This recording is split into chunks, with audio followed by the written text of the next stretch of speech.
satisfação. Hoje nós vamos falar sobre contentamento. O título da nossa mensagem de hoje é Nada trouxemos e nada levaremos daqui. E você talvez possa pensar, bom, mas satisfação e contentamento não são a mesma coisa? Não necessariamente, você vai ver hoje. Geralmente satisfação na Bíblia diz respeito a algo da sua alma, algo mais interior. O contentamento ele se dá em coisas um pouquinho mais materiais. E o texto que nós vamos usar hoje vai explicar um pouquinho para a gente isso. 1 Timóteo, primeira carta de Paulo ao seu filho na fé Timóteo, capítulo 6, versículo 6 até o versículo 10. Eu tenho falado ultimamente, se você não trouxe a sua Bíblia para o culto, se organize para trazer semana que vem. Se você não é cristão, me procure no final do culto, a gente vai te arrumar uma Bíblia, mas a gente vai projetar aqui atrás para quebrar seu galho hoje. Só hoje. Semana que vem você vai trazer a Bíblia e você vai usar a Bíblia junto com a gente. A gente quer que você aprenda a usar a sua Bíblia, seja ela no celular, mas dê preferência à Bíblia física, isso te ajuda. Por quê? Eu sou adepto a livros digitais, não vou te mentir não, mas fato é que o meio digital ele pode parar. Eu tenho um grande trauma na minha vida que eu tenho comprado muito livro digital e pensei assim outro dia, poxa, se isso tudo acabar, minha biblioteca vai embora. Então a Bíblia física, ela te ajuda a que se der um apagão aqui, você consegue conduzir o seu culto a Deus de forma mais tranquila. O meio analógico às vezes é mais seguro. Então o bom é quando você vai ouvindo a pregação e olhando na Bíblia. A Bíblia chama isso de prudência, para saber se o pastor não está te enganando, né? Vai que eu estou contando uma heresia aqui, você está, ó, glória a Deus, aleluia. Não dá, você tem que ter a Bíblia para poder verificar isso. Vamos lá, 1 Timóteo capítulo 6, versículo 6, a partir do versículo 3, aliás, até o versículo 10. Perdão, Nicolas, versículo 6 mesmo, desculpa. O versículo 3 aqui que eu vou usar para o contexto de vocês. Versículo 6. De fato, grande fonte de lucro é a piedade com contentamento. Porque nada trouxemos para o mundo, nem coisa alguma podemos levar dele. Tendo sustento e com que nos vestir, estejamos contentes. Mas os que querem ficar ricos caem em tentação, em armadilhas e em muitos desejos insensatos e nocivos, que levam as pessoas a se afundar na ruína e na perdição. Porque o amor ao dinheiro é a raiz de todos os males, e alguns, nessa cobiça, se desviaram da fé e atormentaram a si mesmos com muitas dores. Até aqui. Oremos. Ora junto comigo aí. Senhor, nós lemos a Tua Palavra e nós cremos que pelo poder que ela tem, o Senhor pode transformar a nossa vida. Pela iluminação do Teu Espírito, o Senhor pode mover no nosso coração uma nova visão de vida, uma nova esperança, uma nova vida no Senhor. Por isso nós pedimos que pela explicação e pela aplicação do texto, a nossa vida seja completamente enchida com a Tua presença nessa noite. Nós oramos assim, crendo que nessa noite pode ser noite de salvação, de libertação, de transformação de vida, aonde coisas de forma extraordinária, sobrenaturais podem acontecer. É assim que nós oramos, Pai, em nome de Jesus. Amém. Bom, 1 Timóteo é uma carta muito legal de ser vista, porque é uma carta de um apóstolo mais experiente. O apóstolo Paulo é, talvez, no Novo Testamento, o apóstolo mais ativo na obra missionária, e ele está escrevendo essa carta para um jovem pastor chamado Timóteo. Eu me identifico muito com Timóteo, afinal de contas, pelo que você está vendo, eu sou um jovem pastor também. Então, o que a gente tem aqui é o carinho de um pai na fé, dizendo para um jovem pastor como ele deveria pastorear uma igreja. Especificamente a primeira carta que ele manda, e parênteses, Paulo manda 2 cartas para Timóteo, ele manda a primeira e a segunda. A primeira especificamente para quando Timóteo está pastoreando uma igreja na cidade de Éfeso. E eu queria te explicar qual é o contexto dessa cidade. Uma cidade profundamente idólatra. Uma cidade onde a idolatria, onde os falsos deuses eram comuns. E Timóteo, um jovem pastor, é colocado na fogueira para pastorear essa cidade. Uma cidade onde a igreja de Éfeso era iniciada, ela estava começando, estava se estruturando, e esse jovem pastor enfrentava algumas questões importantes com o falso ensino, com falsos mestres. Então imagina você que Paulo escreve essa primeira carta para orientar Timóteo a respeito dos falsos mestres e dos falsos ensinos. E aqui, nesse ponto, Paulo está encerrando essa carta e dando alguns conselhos bem práticos para Timóteo. A partir do versículo 3 até o versículo 5, ele vai fundamentar para Timóteo que existe um falso ensino, existem falsos mestres que estão atrás de dinheiro. Olha que legal. Parece que Paulo previu o que os jovens pastores de hoje enfrentariam. Eu olho para esse texto e penso assim, poxa, Paulo, não é para mim, não é para Timóteo, não. Porque o que Paulo narra aqui é o contexto evangélico brasileiro. Ele vai dizer que assim, ó, Se alguém ensina outra doutrina e não concorda com as sãs palavras de nosso Senhor Jesus Cristo, que com ensino segundo a piedade, esse é orgulhoso e não entende nada, mas tem um desejo doentio por discussões e brigas a respeito de palavras. É daí que nascem a inveja, a provocação, as difamações, as suspeitas malignas e as polêmicas sem fim da parte de pessoas cuja mente é pervertida e que estão privadas da verdade, supondo que a piedade é fonte de lucro. Em outras palavras, o que Paulo está dizendo é que existiam falsos mestres com um falso ensino, que entendiam que a piedade, a vida cristã, era fonte de lucro. E, portanto, provocavam dentro da igreja todo tipo de problema dificultoso para o crescimento dela de forma saudável. Inveja, discussões, polêmicas, brigas, tudo isso porque tinha um pastor ali ensinando falsa doutrina, movendo o coração desses irmãos a ter um desejo ávido por ser rico, por riqueza. Aqui é o embrião do que a gente pode chamar de teologia da prosperidade.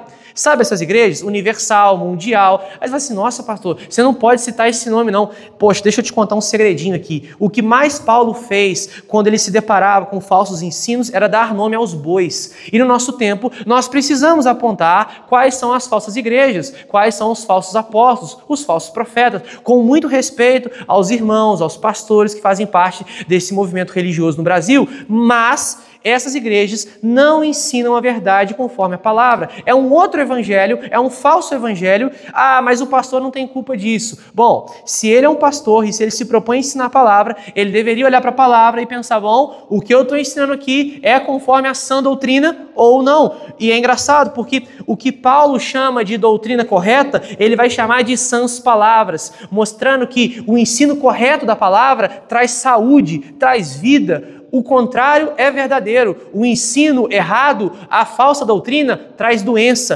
traz enfermidade. E a grande pergunta é, como está a nossa igreja brasileira? Doente ou saudável? É só você olhar no noticiário, é só você dar um Google e perceber que existe um câncer, uma doença ainda em vigor na nossa igreja. Muitos mestres, muitas igrejas vão para esse caminho, enxergando na vida piedosa, na vida cristã, fonte de lucro. Vão para a igreja para enriquecer, para ter boa vida. E esse é o grande problema que Paulo está confrontando aqui. Ele está mostrando como esse tipo de coisa é um problema quando a piedade é vista como fonte de lucro. E bom, se você já passou por uma dessas igrejas, você provavelmente sabe que o que eu estou falando aqui é verdade. Você é usado por essas pessoas para enriquecer e não só para o avanço da obra. Uma coisa é quando nós fazemos, por exemplo, o que a gente fez aqui, onde a gente convoca o povo de Deus a ser fiel naquilo que Deus propõe. Outra coisa é quando eu te manipulo e digo assim para você, olha, se você entregar tudo que você tem na sua carteira agora, você vai ser próspero. E a igreja vai enriquecendo com isso. E deixa eu te contar um segredo, você também, porque o diabo ele é astuto e quando você dá tudo, ele também te dá um pouquinho mais para você continuar sendo enganado nesses lugares. É provável que você conheça testemunho de gente assim, eu dei tudo que eu tinha na carteira e Deus me prosperou. Amém. Amém. Só que o grande problema é quando você fez isso com a intenção de prosperar e viu na piedade fonte de lucro. Você quer ver o que eu estou falando? Liga o rádio numa determinada frequência para ouvir os testemunhos que se dão. Eu cheguei lá pobre, arrebentado, hoje eu estou próspero, sou dono de empresa, tenho carro do ano. A ideia é piedade, fonte de lucro. Eu virei cristão, agora eu estou próspero. Isso é o maior problema da nossa igreja hoje. É claro, hoje tem uma roupagem um pouquinho mais delicada. Tem uns caras aí, esse eu vou guardar, vou citar o nome dele só quando a coisa realmente explodir. Porque eu sei que se eu citar o nome desse cidadão hoje, vai ter irmão chateado comigo. Mas tem irmãos aí que saem por aí afora, achando que são o Billy Graham da nova geração e vão fazer uma cruzada para alcançar todo mundo. E você pensa, nossa, é o evangelho que está sendo pregado ali. E quando você vai ver lá dentro da mensagem, ainda não. Porque, na verdade, o que está sendo pregado é o lucro dessa vida, a felicidade dessa vida, o bem-estar dessa vida, a prosperidade dessa vida, com uma roupagem um pouquinho mais legal, um pouquinho mais doce, um pouquinho mais delicada. Eu não estou dizendo que a vida cristã é só desgraça, tá? Só problema. Lógico que não. Deus muda a sua história, Ele pode transformar você e realmente pode te prosperar. Isso acontece na Bíblia. O grande problema é quando você vai para Jesus por causa disso. É quando você se torna um cristão achando que isso é o grande ponto da sua vida cristã. É aí que mora a sementinha do mal para você ser um doente na fé. Portanto, tendo esse contexto da nossa igreja brasileira e do texto de Paulo, a gente precisa ir para o texto e entender o que é o contentamento que Paulo está trazendo aqui. Porque o que Paulo vai fazer agora é dar um remédio, é dar antítese, é dar aqui, ó, acorda, isso aqui é a grande fonte de lucro. Agora Paulo vai corrigir a visão do cristão. E deixa eu te dizer, esse texto é muito prático para a nossa vida hoje. Porque nós não somos treinados para o contentamento. Não só pelas mensagens evangélicas que chegam aos nossos ouvidos, mas a forma de vida que nós temos. Deixa eu te perguntar uma coisa. Você lembra da época... de manhã eu brinquei com a galera aqui, e eu não sou um idoso para ter esse tipo de vislumbre. Bem que eu queria ter um cabelinho branco e poder falar isso. Vocês são da época que a televisão durava 20 anos e tinha uma televisão de tubo. Mas eu sou dessa época em que você comprava um móvel, comprava um utensílio doméstico e isso durava um bom tempo. Isso tinha um prazo de validade muito bom. Hoje, você compra um eletrodoméstico, uma roupa, um carro, e você tem o que a gente pode chamar na sociedade, pelas empresas, e eu não vou julgar se isso é certo ou errado, uma obsolência programada. Tudo que você compra tem um prazo de validade muito curto. Se você tem bens materiais, você sabe muito bem disso. As coisas duram muito menos hoje do que duravam antigamente. Mesmo que o seu carro esteja funcionando, mesmo que ele esteja bom, você já ouviu a seguinte frase: você tem que trocar porque senão ele desvaloriza. Você é ensinado a estar descontente com as coisas, com o seu carro, com a sua casa, com a sua roupa, com o seu trabalho. Você não é domesticado, ensinado, colocado numa realidade de contentamento. A mídia, as propagandas, a mentalidade, a ideia do mindset, a forma de pensar da sociedade hoje é extremamente descontente com as coisas que nós temos. Você não é ensinado a valorizar as coisas no sentido de que, olha, eu estou contente com o que eu tenho. Muito pelo contrário. Você é ensinado a comprar um celular hoje e a já se programar para trocar ele daqui a um ano. E a gente se acostumou com isso. A gente se acostumou com isso. Pessoal, vamos ser sinceros. Se há 30 anos atrás, acho que todo mundo aqui consegue caminhar nessa. 30 anos atrás, você pensasse assim, bom, eu vou comprar um aparelho para minha casa, sabendo que daqui a um ano eu vou ter que trocá-lo. Isso parecia idiotice, loucura. Hoje em dia você já compra uma questão pensando que você vai ter que trocar daqui a um tempo, pensando em uma forma de recompor isso. Isso faz parte da mentalidade extremamente descontente com as coisas que nós temos. Rede social, a forma dos relacionamentos, tudo isso impulsiona para você um coração extremamente inquieto nessa ideia de consumo. Trocando em miúdos, somos bem consumistas. A gente gosta de comprar, gosta de trocar, a gente gosta quando é aquele comichãozinho no coração, quando você olha assim e fala, poxa, não estou mais contente com aquilo. Eu não estou dizendo que tem alguma coisa de errado em você trocar de carro, trocar de celular, eu não estou dizendo isso. Eu estou dizendo que isso vai treinando a sua mente para não estar contente com as coisas que Deus te deu. Não há nada de errado em você trocar essas coisas. Muito pelo contrário. Se você tem condição para isso, o faça, porque hoje é muito mais vantajoso na mordomia cristã, na administração correta do seu recurso financeiro, não ficar com uma coisa por muito tempo. Isso traz prejuízo.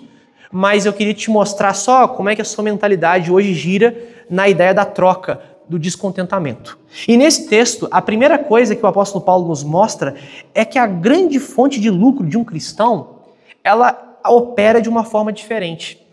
Paulo aqui no versículo 6, ele faz um jogo de palavras, ele trata com ironia aquilo que os falsos mestres dizem.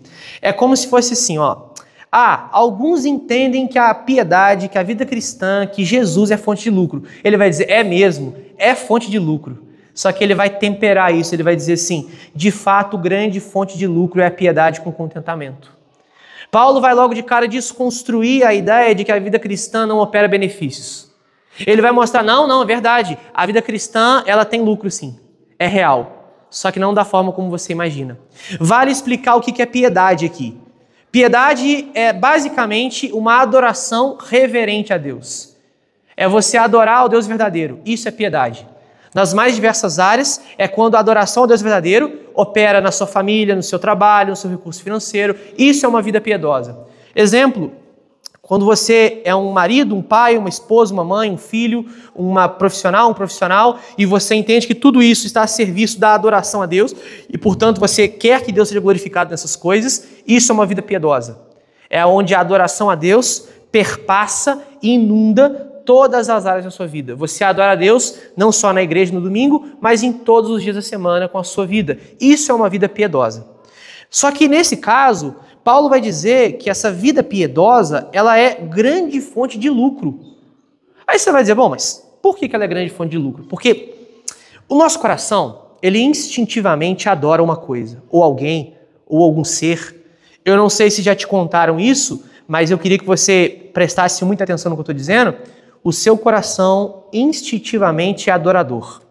Ele foi criado para adorar alguma coisa.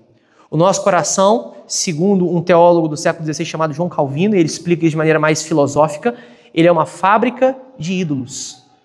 Por causa da semente da religião, o que é isso? O nosso coração ele é predisposto a adorar uma coisa. Ele é predisposto a se apegar a uma coisa como se fosse Deus.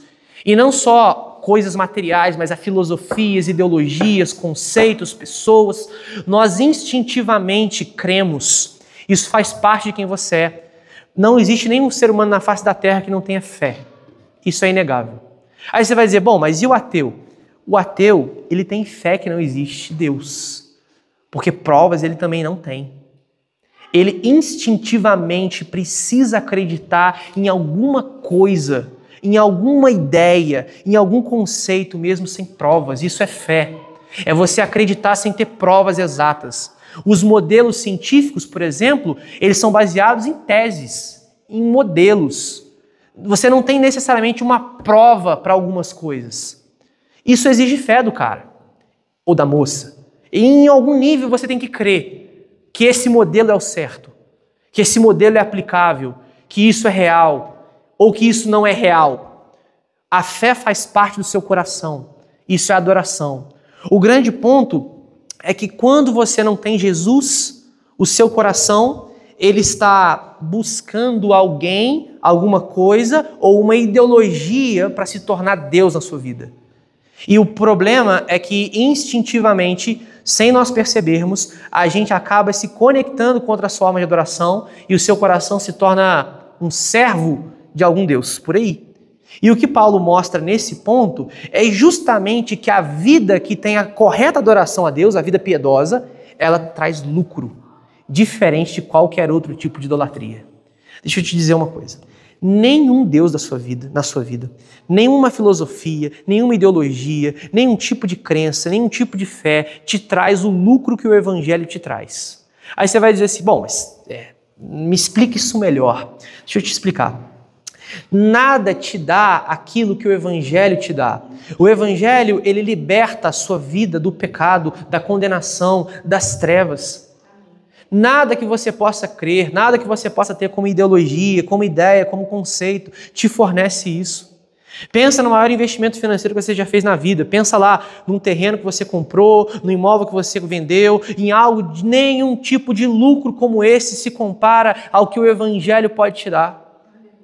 É basicamente o seguinte, nós passamos a nossa vida procurando grandes fontes de lucro. Você que é um bom pai de família, sabe do que eu estou dizendo? Você se preocupa com a aposentadoria da sua vida e o bem-estar da sua família. E grandes coisas que você faz é em busca de uma fonte de lucro para que a sua família tenha benefícios. Deixa eu te explicar que nenhuma fonte de lucro que você acha se compara a essa. Eu não estou dizendo que essas coisas são erradas. O que eu estou dizendo é que isso é radicalmente incomparável com o Evangelho. A ideia de você conseguir um lugar onde você encontra lucro é a grande ilustração do que o Evangelho faz por você. O Evangelho te fornece lucro. Mas que lucro é esse? Um lucro espiritual, onde você não vê, destrua essa visão naturalista, materialista que você tem. A vida não se baseia nisso aqui. Isso aqui passa, isso aqui vai embora. As coisas dessa vida vão embora. Os lucros que você pode ter em investimento, em vida acadêmica, em vida profissional, em vida familiar, tudo isso é passageiro. Isso se baseia no que você vê, no que você toca. Essas coisas vão embora uma hora. Essas coisas se vão. É por isso que o lucro do Evangelho, ele é incomparável. O lucro do Evangelho não é medido por coisas dessa vida. O lucro do Evangelho, ele é experimentado internamente na sua vida. Você experimenta o que o Evangelho pode fazer dentro de você, dentro do seu coração. Não são dividendos que caem na sua conta, é a graça que inunda o seu coração. Não são mais e mais fontes de lucro que você tem para uma conta bancária cheia. É o sangue derramado que te liberta da condenação eterna. São coisas que o dinheiro não compra, que o dinheiro não consegue alcançar. A grande fonte de lucro, que é a piedade com contentamento, não está à venda. Ela é de graça. Ela é oferecida para você de graça. E olha que interessante, o texto ele mostra que grande fonte de lucro é a piedade com contentamento, mostrando o tempero de uma vida cristã. Mostrando que a vida cristã ela é temperada com o contentamento. Esse é o prato principal de um cristão, piedade com contentamento. O cristão tem essa refeição robusta e saudável na sua vida. Ele é um homem piedoso, é uma mulher piedosa e tem contentamento. Isso é a maior fonte de lucro que alguém pode ter. Isso para nós é algo desafiador, você estar contente com coisas que você talvez tenha escassez. O apóstolo Paulo, em Filipenses capítulo 4, versículo 11 ao 13, ele vai dizer a seguinte questão: eu aprendi a estar contente em toda e qualquer situação. Eu sei o que é ter abundância, eu sei o que é ter escassez, eu sei padecer necessidade, eu sei frutificar em recurso financeiro. Mas por que isso? Porque eu tudo posso naquele que me fortalece. E esse versículo é muito mal utilizado. Tudo posso daquele que me fortalece, eu vou conquistar grande rio de dinheiro. Não, não. O que o texto está dizendo é que por causa daquele que te fortalece, você pode estar contente em toda e qualquer situação, mesmo quando você não tem nada na sua conta bancária, nada na sua despensa, nenhum tipo de movimento legal acontecendo na sua vida, você tem contentamento. Porque a sua vida está cheia de Deus, cheia do Evangelho, uma vida piedosa. Para nós, isso é uma coisa contracultural. Você não é ensinado a estar contente na pobreza, muito pelo contrário. A pobreza ou a escassez é vista como um tipo de ação demoníaca, até pelos descrentes, inclusive. Eu já vi coach dizendo o seguinte, prosperidade de Deus, escassez é do diabo. Eu falei, mas esse cara nem cristão é. Como é que ele está falando uma parada dessa? Que misturada é essa que ele está dizendo? Porque nós olhamos lá para fora e a prosperidade, o bem material, é sinônimo de bênção de Deus, mesmo para o ateu. É sinônimo de alegria, de felicidade, de vida plena. E a escassez e a pobreza são vistas como coisas terríveis. É lógico, ninguém quer ser pobre, escasso, eu sei disso. O que eu estou dizendo é que para um cristão, ele pode estar num palácio, pode estar num casebre, a vida dele é exatamente a mesma diante de Deus. Exatamente a mesma. Eu não estou dizendo que você deve orar a Deus e pedir assim, Senhor, me tira tudo, me deixa na pobreza, eu quero virar alguém que não tem nada na vida. Não é isso que eu estou te dizendo. O que eu estou dizendo é que se você é um cristão, o seu coração está preparado para toda e qualquer situação, porque você tem contentamento. Se a sua conta está cheia, você está contente. E se a sua conta está vazia, você está contente. E não é que, eu estou contente com a conta vazia e mais contente ainda com a conta cheia. Não. Para o cristão, o quanto ele tem no bolso não muda absolutamente nada no seu coração em relação a Deus. Nós não conduzimos a nossa relação com Deus pela prosperidade financeira que nós temos. Aliás, arrisco te dizer que quanto mais vazio o seu bolso estiver, em muitas ocasiões, mais cheio da presença de Deus você vai ter que ficar para aguentar o rojão. É provável que você, cristão, experimentou a abundância espiritual na sua vida em escassez material. Porque muitas vezes Deus escolhe tratar o seu povo nessa forma. Assim, então, vamos lá. Eu sou tudo que você tem, cara. E aí você começa a ver que realmente os seus recursos, os seus bens materiais, tudo isso simplesmente não faz o menor sentido sem Jesus. O menor sentido. Paulo, ele vai mostrar o porquê disso. Por que isso? Por que o bem material, o recurso financeiro, ele não pode me dar o que Jesus dá? Por que a grande fonte de lucro do Evangelho me dá o que nenhuma outra pode dar? Porque coisa alguma trouxemos para o mundo, nem coisa alguma levaremos dele. Em outras palavras, você vem à existência sem nada. Sem nada. Você não vem, você vem sem absolutamente nada. Você nasce ali, carequinha, liso, sem nada. E você vai embora dessa vida exatamente como você veio, sem absolutamente nada. As suas conquistas nessa vida não te acompanharão na sua eternidade. Nada. O seu caixão, ele não vai se encher de bens materiais, no sentido de que você vai dessa vida para outra com tudo isso. É legal pensar como o Egito, ele ilustra muito bem isso com os faraós, acumulando toda a sua riqueza ao longo da sua vida, e quando eles eram mortos, ou quando eles morriam, eles eram colocados num lugar onde toda a sua riqueza era colocada junta, para que ele fosse embora com aquilo lá. Não dá para fazer isso. A gente sabe muito bem que a gente é testemunha de que a riqueza não foi com eles. E deixa eu te contar, a sua riqueza não vai com você. Você veio sem nada, você vai embora sem nada. A sua luta nessa vida para ter uma grande fonte de lucro para essa vida, com todo carinho e respeito, ela é inútil para a eternidade. Ela pode funcionar bem para cuidar da sua família, para te dar uma boa vida, e isso tudo é bom, isso tudo é lícito. Na verdade, Deus inclusive chama a gente a ter um senso de responsabilidade com a família, com as pessoas, e exercer a mordomia cristã para que isso seja frutificado. Mas isso não te garante a vida depois da sua morte. Eu já conversei com homens extremamente ricos que revelaram para mim que o grande medo deles era morrer. Mas por quê? Justamente porque ele é muito rico. E aqui ele não experimenta insegurança com nada. O grande terror dele é quando a morte chegar e toda a segurança dele foi embora. Porque o dinheiro, na morte, não compra segurança. O dinheiro compra segurança aqui. Você sabe o que compra. Não vamos ser hipócritas.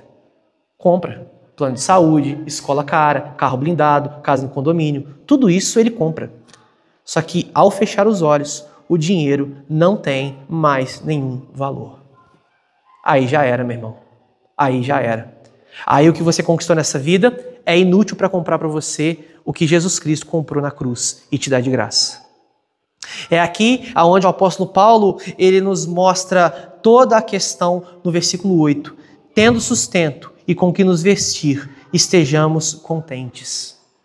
Por que Paulo é tão radical assim? Paulo é muito doido. A parada de Paulo aqui ela é fora da caixa.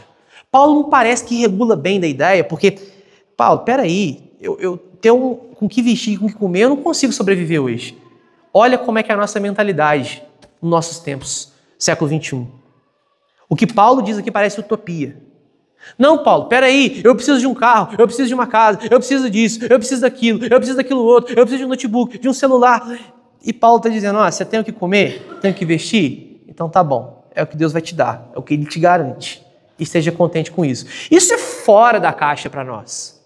A gente está numa vida tão complexa que as nossas necessidades se tornaram complexas também.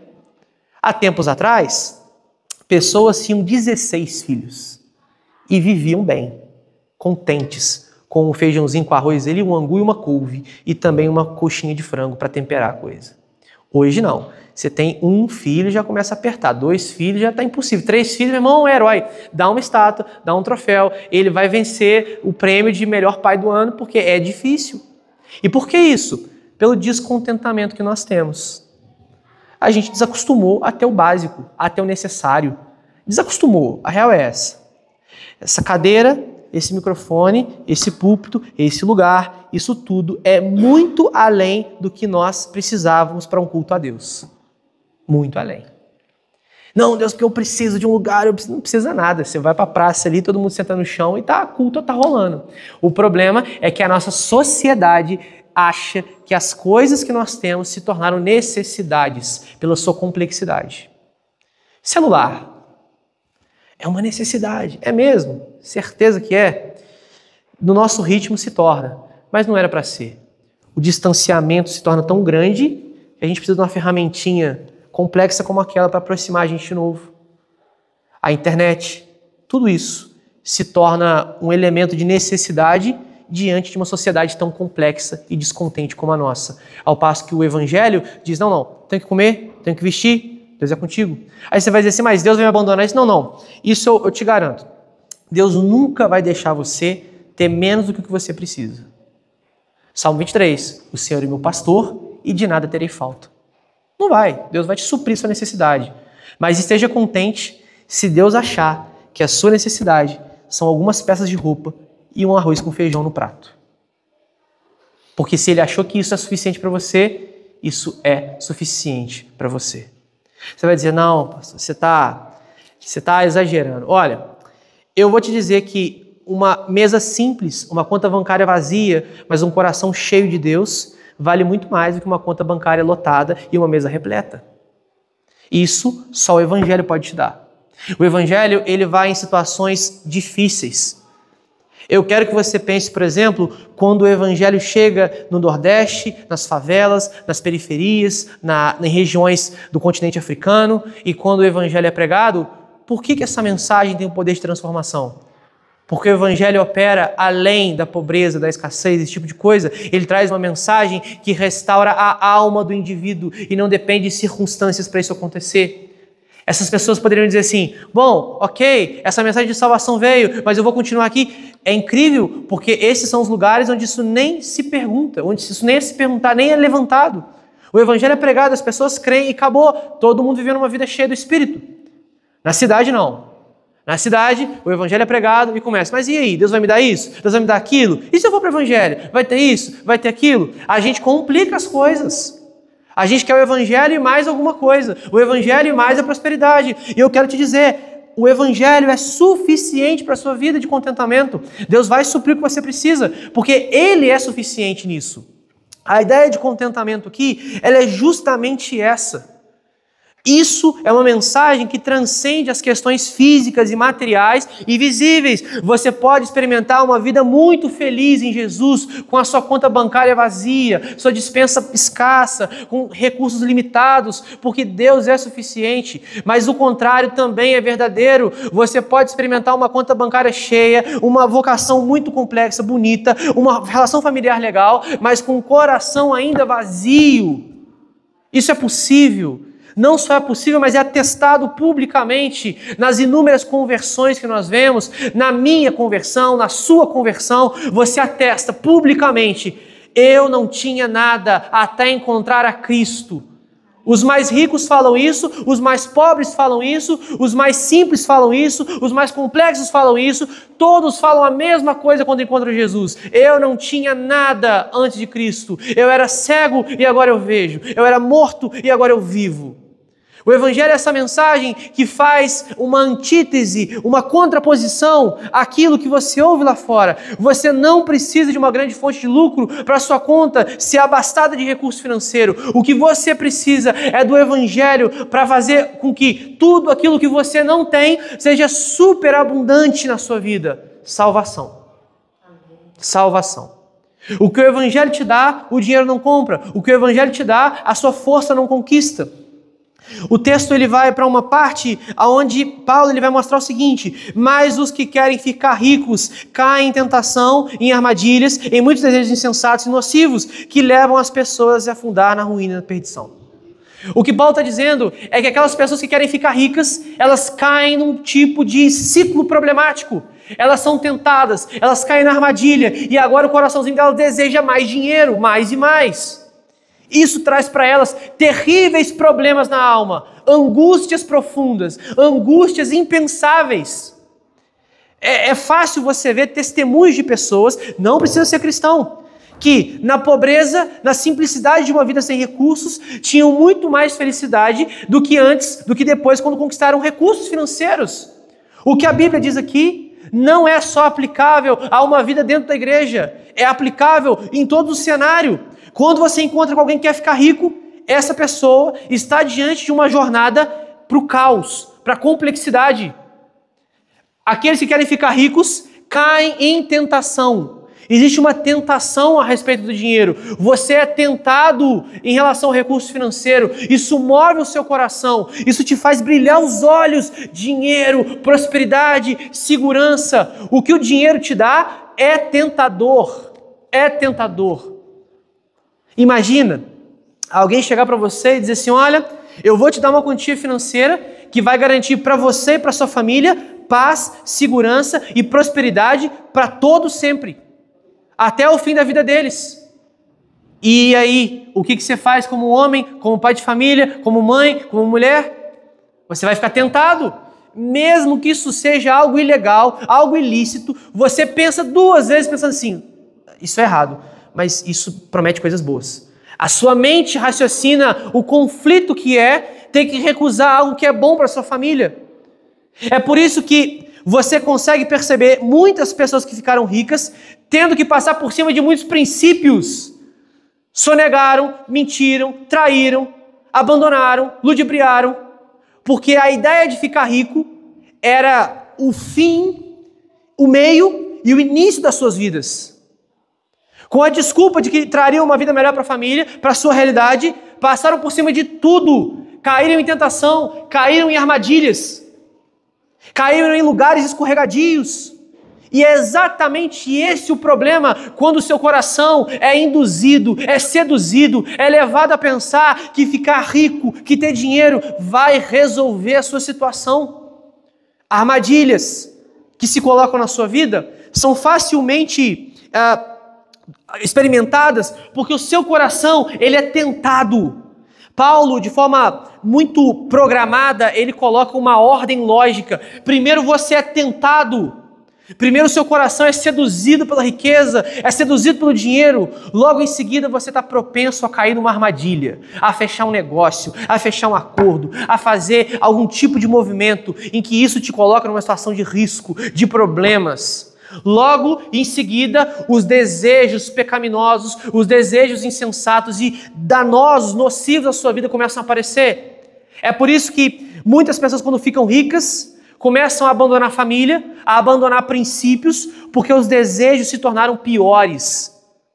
Aquilo que era só um desejo de boa vida, de uma vida estruturada, se torna uma obstinada prática do pecado e nas mais variadas formas de vida, não só em relação ao dinheiro.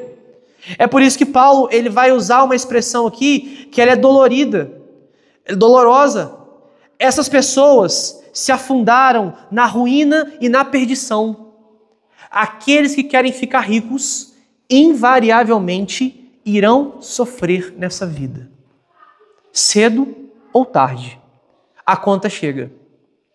Conversando com um desses que quis ficar rico a vida toda e conseguiu ficar rico, hoje o que ele tem para me dizer é que a vida dele não tem mais sentido, não tem prazer na vida, porque uma viagem, um carro, uma casa não consegue suprir aquilo que a grande fonte de lucro da piedade com contentamento supriria. E ele agora pensa, bom, eu tenho muitos lucros, muitos dividendos, mas eu não consigo comprar aquilo que eu preciso, a paz. E não a paz de ausência de questões lá fora, a paz de ausência de questões aqui dentro. O dinheiro compra a paz lá fora, mas ele não compra a paz aqui dentro. O dinheiro compra questões que te trazem uma vida tranquila em relação à sua vida externa. Mas o dinheiro talvez é o grande culpado das complexas questões que você enfrenta no seu coração. É por isso que Paulo vai dizer no versículo 10 que o amor ao dinheiro, e pensa bem, ele não está dizendo que o dinheiro é errado, ele não está dizendo que o dinheiro é mau. O amor ao dinheiro, o desejo pelo dinheiro, a sedução que o dinheiro traz é a raiz de todos os males. A melhor tradução aqui não seria essa. Não há um artigo definido aqui para dizer que o dinheiro é a raiz do problema. A ideia do texto no original é que o dinheiro é uma raiz de todos os males, como se existissem várias raízes para esses males. Uma delas, talvez a mais profunda, a mais complicada, a mais difícil, é o amor ao dinheiro. É por isso que Jesus vai dizer, olha, você não consegue servir a Deus e as riquezas, ou você vai abandonar um, ou você vai abandonar o outro. Não tem jeito. Dinheiro e riquezas, Deus e o Evangelho são questões distintas. Não podem coexistir no seu coração. Ou você ama um, ou você ama o outro. Versículo 10. Porque o amor ao dinheiro é a raiz de todos os males, e alguns, nessa cobiça, se desviaram na fé e atormentaram a si mesmos com muitas dores. Inclusive cristãos, dentro da igreja, já abandonaram a fé por quererem se tornar pessoas ricas. E o grande problema nosso é achar que essas coisas conseguem coexistir no seu coração. Não dá. Ou você está atrás do Evangelho de Cristo ou atrás das riquezas. As duas coisas não existem. E deixa eu te contar um segredo, um segredinho aqui. Quando você começa a buscar por riquezas, por bens materiais, e isso começa a encher seu coração, você começa a acumular dores e traumas na sua alma, ao ponto de deixar o seu coração duro, enfermo, doente. E você não vai perceber isso até um belo dia em que você vai se dar conta que você foi muito mais longe do que deveria e que o seu coração não é mais aquele que era antes de quando você começou a caminhada. O dinheiro, como eu disse, ele é um péssimo senhor, ele te conduz para a morte, para a perdição. E deixa eu te contar uma outra coisa, a mensagem do Evangelho é a sua única esperança. Como eu falei pela manhã, não existe nenhuma outra ideologia, nenhum outro tipo de mensagem que pode destruir na sua vida esse ídolo do dinheiro, a não ser o Evangelho. O Evangelho é a mensagem mais poderosa do universo para destronar no seu coração qualquer tipo de idolatria, para arrancar do seu coração uma obstinada busca pelo recurso financeiro e o descontentamento e colocar no seu coração a verdadeira motivação de vida, Jesus Cristo. Aonde você vai experimentar a paz que excede todo o entendimento e que o mundo não pode te dar, que o dinheiro não pode comprar. O Evangelho te dá coisas, te dá bênçãos que nenhum recurso financeiro compra. Venha e veja, compre você que não tem dinheiro, como Isaías disse. Ó, vocês que não têm recurso financeiro, venham e comprem o Evangelho, porque ele é de graça. Ele é oferecido gratuitamente a você. E isso é para esmagar qualquer tipo de autossuficiência.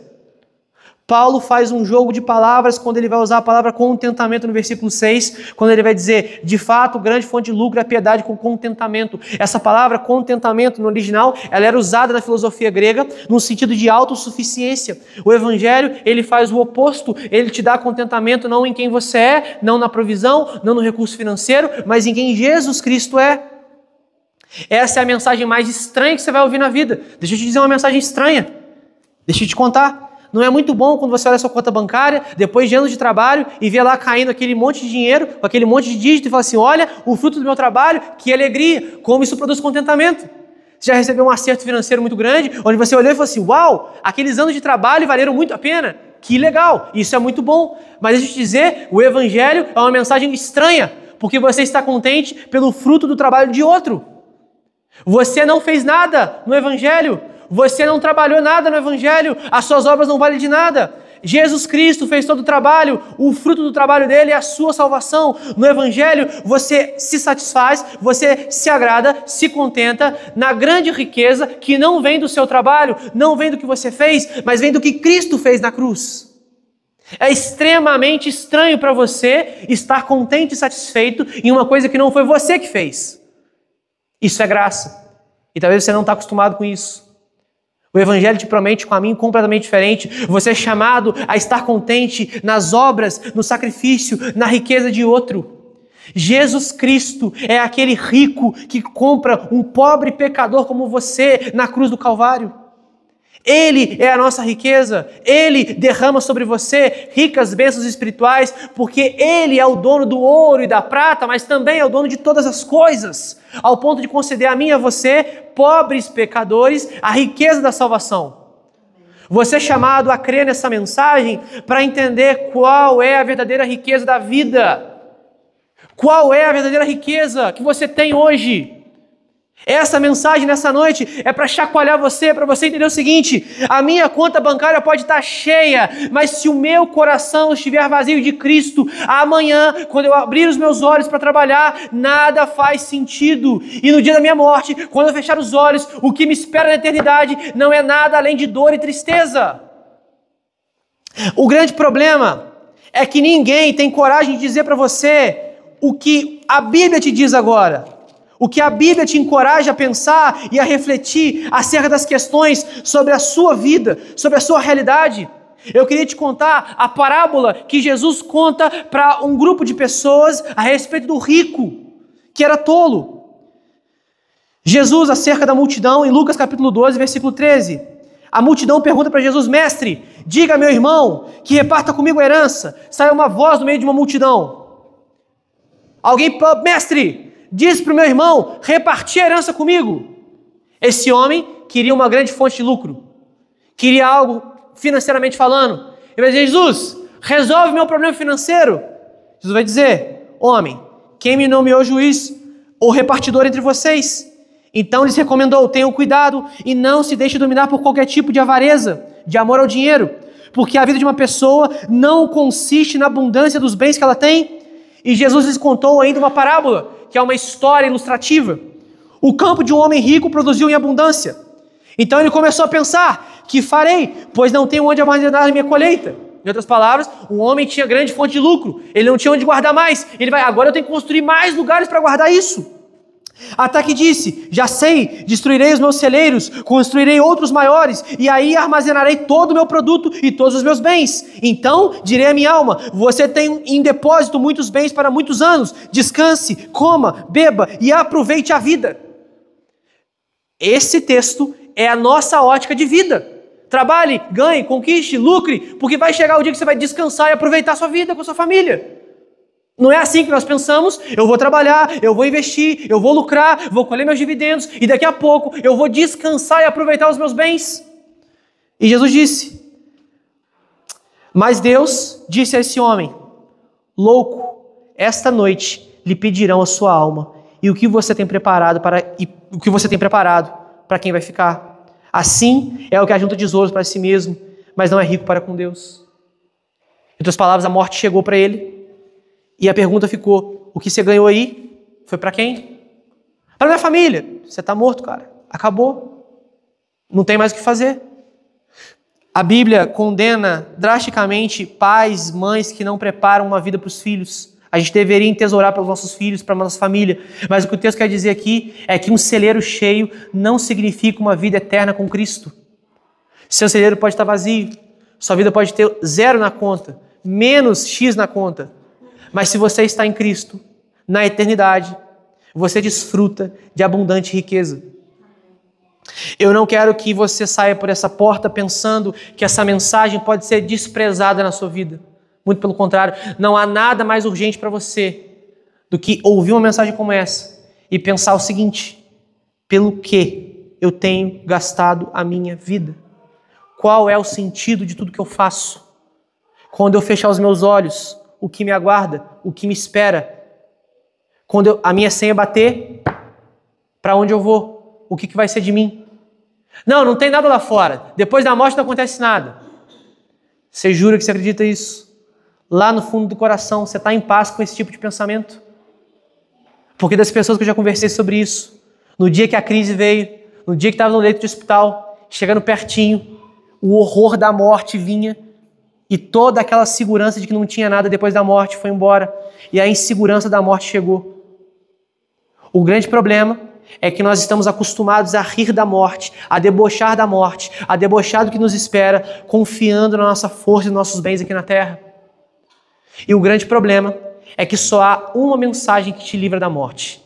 Jesus Cristo morreu no seu lugar e garantiu lugar para você na eternidade. É simples, é direto e é de graça. Isso é impagável. Você não precisa se preocupar, porque não vai passar uma sacolinha aqui querendo seus bens materiais. O que Jesus conquistou na cruz por você não tem como ser pago com recurso financeiro. Jesus Cristo não quer R$1 da sua conta bancária, Ele quer a sua vida. Se você está preocupado quanto você vai ter que abrir mão para se tornar um cristão, deixa eu te contar uma coisa: você está muito pobre a respeito do Cristo que eu estou pregando. Enriqueça um pouquinho mais esse pensamento seu, deixa eu te explicar. Jesus Cristo não está preocupado com o seu recurso financeiro, Ele quer a sua alma. Ele quer você. O seu recurso financeiro é apenas um instrumento que Ele pode usar para a glória dEle. Enquanto você estiver preso ali, no que você vai ter que abrir mão para ser um cristão, é um grande indício de que você não entendeu o poder do Evangelho, meu irmão. O Evangelho é poderoso para destruir qualquer tipo de sofisma, qualquer tipo de ideologia, de medo, de receio, de trauma que você tenha, meu irmão. É só dar um passo, é só falar assim: então deixa eu ver o que é isso. Eu cometi esse deslize na minha incredulidade. Eu decidi crer em quem Jesus era e não teve volta mais. E muitos aqui que estão ouvindo essa mensagem também tiveram o mesmo deslize, lutando contra: eu não quero, vai me custar caro. E de repente foram para o Evangelho e já era, meu irmão. Não tem volta. A sua vida agora é dele. E se você ainda está em dúvida, Essa mensagem é para que você saia por aquela porta e nunca mais pense que Jesus Cristo quer o seu dinheiro. Ele não quer. Ele quer você. A sua alma. Te tirar do inferno, da condenação, da guerra interna que você tem e te trazer paz com Deus. Esse é o Evangelho. A mensagem de boas novas. Há salvação para os perdidos. Há salvação em Cristo. Ora comigo aí. Senhor, nós terminamos um tempo como esse, crendo que a mensagem do Evangelho é poderosa para satisfazer o nosso coração.